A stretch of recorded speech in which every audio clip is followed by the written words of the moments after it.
Voltage तो हमारा काफ़ी तेज़ी से बढ़ रहा है। आई ये तो 30 वोल्टेज पर चला गया।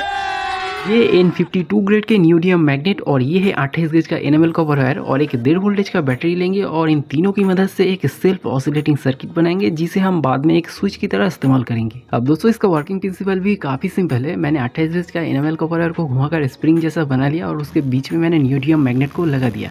अब जब भी इस स्प्रिंग के थ्रू करंट पास होता है तो इसके सराउंडिंग एक मैग्नेटिक फील्ड क्रिएट होता है। मैग्नेटिक फील्ड मतलब आप लोग समझ गए होंगे।